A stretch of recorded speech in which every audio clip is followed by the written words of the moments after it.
What's up, YouTube? Happy Saturday, and today we start book 2 of Lock and Key.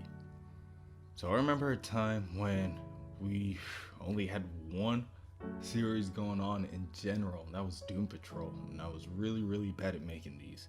I'm not saying I'm good now, but I used to be really bad. Now we're on book 2 of this, book 2 of Swamp Thing, the second volume of Avengers and Superior Spider-Man, and we're almost on volume 2 of the Batman story. It's really cool. It's really cool. But anyway, yeah. Book 2 of Lock and Key. Head games. Studies are important. Education will get you far. These sayings rang true with the core of Mr. Ridgeway's upbringing. A young Joe Ridgeway and his girlfriend Kaylee enjoy a picnic by the lake. A quiet getaway for just the two of them to enjoy nature and each other's company for at least a little while before Joe goes back to his studies. Kaylee begins to unzip her skirt. When you said, "Let's go study by the creek," I didn't think you really meant, "Let's go study." Uh-huh. Hang on. I've got the perfect opening here. I'd like to see Mr. Farmer try to dismiss this as inadequate for my dissertation. He's the most racist shitbird in the whole university. Professor Farmer is black. So? Kaylee, becoming more irritated at her boyfriend continuing to ignore her, chooses a more aggressive approach and now begins to remove her underwear. Instead of noticing, Joe continues to ramble on. What do you think of this? From Macbeth to Hamlet to Caesar, Shakespeare's ghost arrived to stain his protagonist with unbearable knowledge to drive them to act and to... Callie interrupts him by throwing her underwear in his direction and tells him, "I'm going in the water, and I'm going to swim to the bottom of the river and stay down until you rescue me or I drown. Whichever comes first." Joe finally looks up from his paper to be greeted by nothing but ripples in the water. "Kaylee?" he calls out, frantically jumping to his feet. "Kaylee? I don't swim well." "Who are you talking to? She's underwater, and anyway, it's not like she's actually going to drown herself." Joe takes off his shirt and pants, but can't find it within himself to jump in. He stares at the water nervously for some time. So how's she not come back up? That's got to be almost 2 minutes. God damn it. Where the hell are you, Kaylee? Joe then jumps into the water and begins to push himself towards the bottom of the lake, and suddenly, he wakes up. Where did you go? This question plays in Mr. Ridgeway's head, day in and day out. Presently, it's 6:03 in Lovecraft, Massachusetts, and it's time for him to begin his morning ritual. He thinks to himself that he would have retired by now if she had never died on him. The plan was for the both of them to get out at the same time. They would go to Amalfi, the same place they went for their 10th anniversary. Joe just always thought that they would have time for Italy. He should have gotten out a while ago, but he can't leave. The school was their place. Some people would have wanted to get away. Too many ghosts. But Joe likes having her near. He can close his eyes and imagine she's there waiting for him in the faculty lounge, and in the moment, they'll have their morning coffee together. Besides, Joe has said countless times that he would love, just once in his life, to see a honest-to-God ghost. The moment he sees Tyler Locke walking with a boy with short black hair, Joe stops what he's doing and tells himself, "It isn't him, you old fool." He tells himself, "Don't be senile." Joe Ridgeway has taught maybe 8,000 students over the last 40 years, Some of them are bound to look like others. And it just can't be. Luke? He calls out. And at the sound of his name, the boy looks back. He can't help himself. Can anyone? That small glance being confirmation enough, Joe flashes back to an earlier time. Lucas Don Carravagio, he thinks. But there was some other name for you, wasn't there? What did the kids call you? Dog? No. Digger? Dizzy? It doesn't matter. A moment later, the boy walks on, as if something didn't just happen. If Joe remembers correctly, Lucas must be 35 now, maybe 40. But there he is, like it hasn't been one day since he disappeared. Within the faculty lounge, another teacher informs Joe that the black-haired boy goes by the name of Zack Wells. Disregarding this, Joe, for the life of him, cannot understand why Tyler Locke is walking around with the ghost of his father's best friend. It can't be coincidence, but he can't imagine what it means. That's almost the disturbing part. Almost. The most disturbing part is that the other teacher also tells Joe that the boy just so happens to be staying with Ellie Whedon. When Joe hears this, he feels sick to his nerve endings. Joe watches from the window as Zack approaches Coach Whedon mid-class and whispers into her ear and wonders what they are talking about. Later, Zack is reading a book titled On Evil while practicing levitating over his bed. It takes an immense amount of concentration, which is easily broken when Ellie arrives home from school. Luke, I'm home. Don't call me that.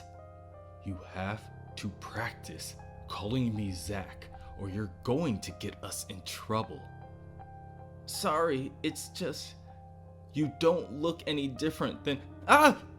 Ellie gasps as she sees Zack levitating. This isn't easy, you know. It was easy in the well house, but it's getting harder. It hurts a little now. Please stop, Ellie asks. I don't like it, Luke. Luke looks up at Ellie, nose now bleeding, and spits. I said you need to stop calling me Luke. What did I used to tell you? Ugly girls can't afford to be stupid too?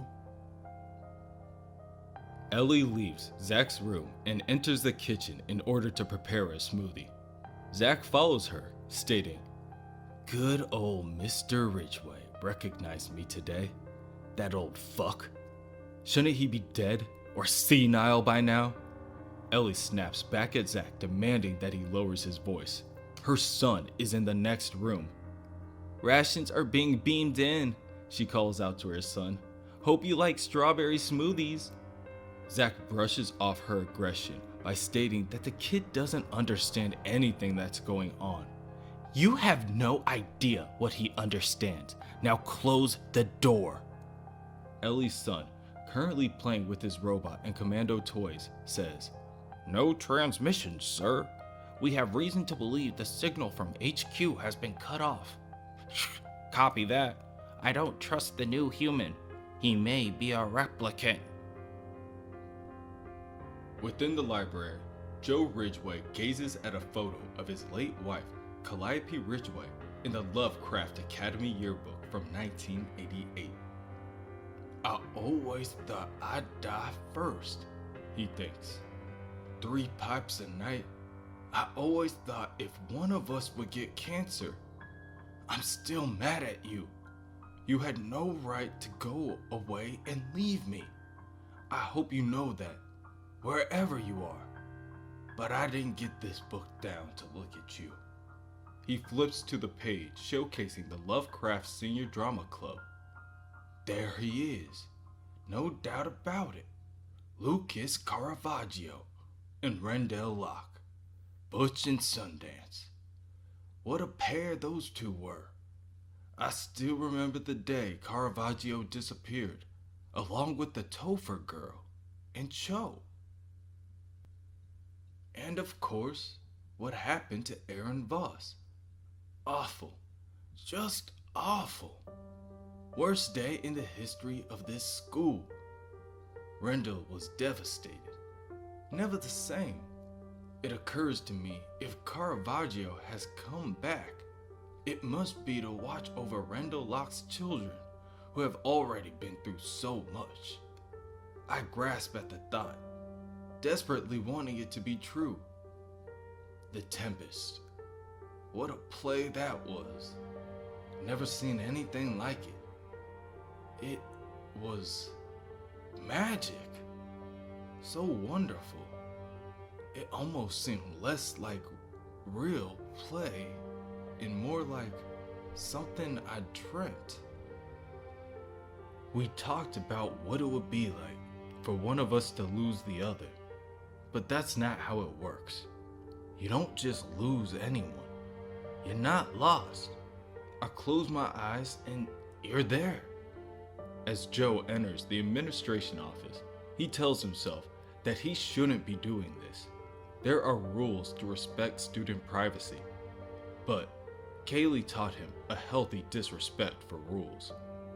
A white girl from the South loving a black man in 1967? She's lucky she didn't get the both of them killed. As Joe begins to rifle through the filing cabinet and pulls out Zack's file, he figures that if anyone catches him, he can just act a little dotty. At his age, he can get away with anything. According to the file, Zack was on the dean's list at his previous school, as well as captain of the fencing team. There is also a note from Ellie claiming him as a cousin. Joe had no idea that Ellie had family out west. Lastly, there was a phone number from the school Zack transferred from in Texas. A part of Joe doesn't want to call. A part of him is afraid of what he might find out. Joe picks up the phone and makes the call, under the guise of Mr. Williams from admissions, simply inquiring about a transfer student's incomplete file. And Joe cannot say that he is surprised when he finds out that there is no record of Zack in the other school's history. Moreover, there was no fencing team, which he should have been the captain of. Joe thanks the administrator for their time, stating that the confusion must be on his part. The student he is inquiring must be from one of the other schools in Plano. At the moment, he thinks about calling the dean. He thinks about calling the police. And then he thinks of poor Ellie, who has helped a lot of kids and done her best to be a good mom to that child of hers. Joe decides that she deserves a chance to explain herself before he brings in the dean. Ellie Whedon loved Lucas Caravaggio, and now he's back from the dead, Joe thinks, always assuming he really died. And I think that's a safe assumption. And she's ready to risk her job and more for him. Would I do anything to have you back, Kaylee? Hell no. I'd die to have you back. Kill to have you back, for that matter. I need to think about this, and about what it means, about what happens next. I need a plan. I need a drink. I'm scared. I wish you were here to tell me what to do. Oh, I don't know what to do. Oh, Kaylee, didn't you once say I was the dumbest smart guy you ever knew? Joe replaces everything he disturbed in the office, puts on his coat, and makes his way home for the evening. Close by, and never far behind, Zack waits and watches until he sees Mr. Ridgeway exit the academy.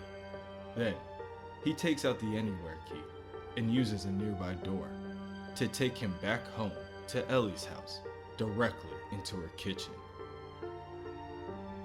If Ridgeway calls, you aren't going to talk to him. If he knocks on the door, You aren't home. Luke! Don't call me that! I'm Zack now. Ellie motions to her left, saying, Rufus is listening. He's watching.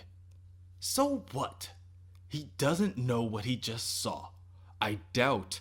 Rufus then interrupts Zack, holding his soldier and his robot, stating, Sir, we have a major disturbance at the front gates. Have you ever seen anything like this? No, never. Put it in the report. That's a 10-4, sir.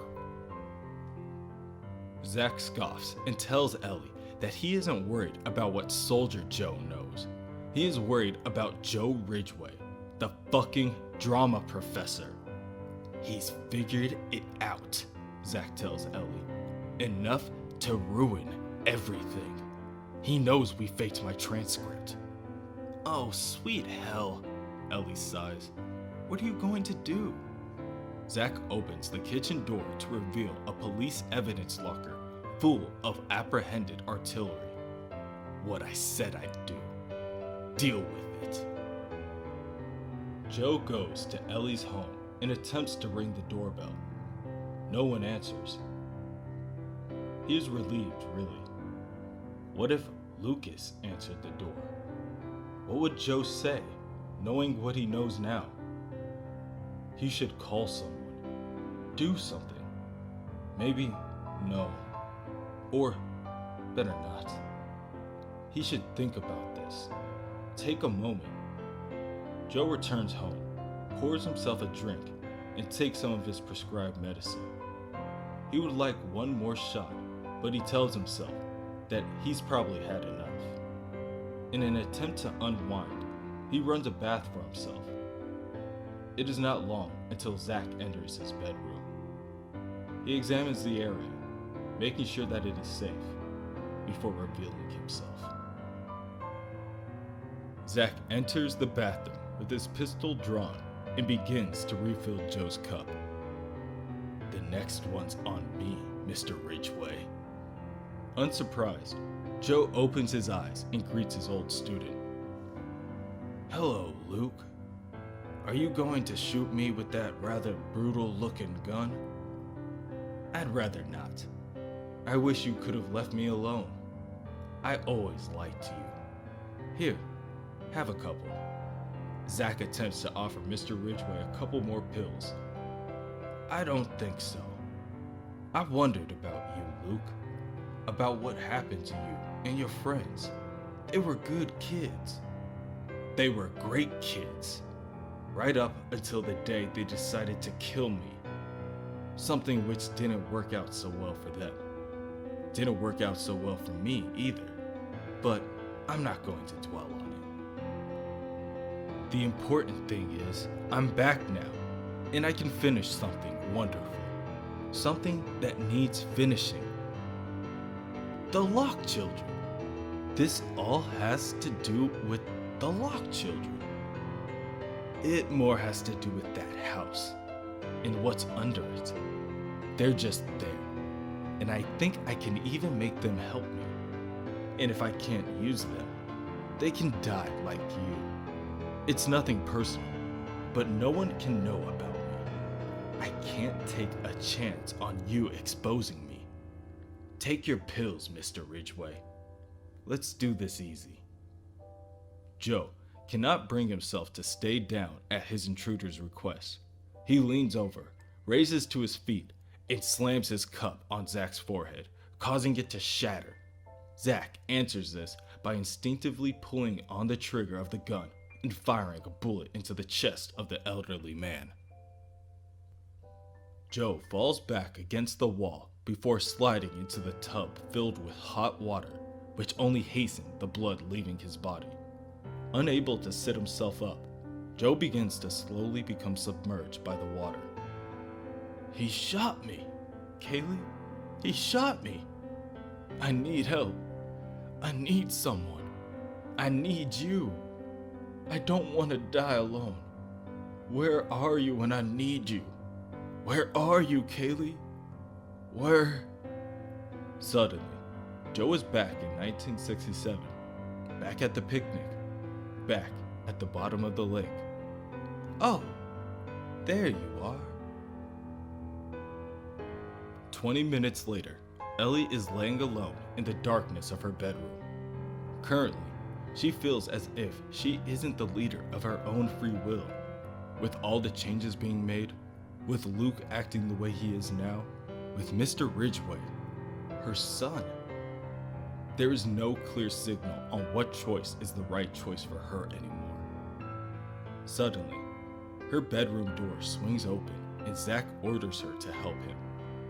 She doesn't want to be part of whatever Zack is doing, but it takes little convincing on his part to motivate her to move along. Oh God, this is Joe Ridgeway's house. What can you need me for? Was there shooting? I smell a gun. Is he? Ellie begins as she looks back towards the bathroom. Don't look in there, Zack tells her. You don't want to look in there. You're bleeding. It's not bad. He hit me with a glass. I'll clean it before we go. I need your help with this thing, he says, pointing to the computer. It's nothing like the Commodore 64 I used to have. I need you to get Ridgeway's computer turned on, and I want to send one of those, what are they, iMails? And I have no idea what to do with this thing.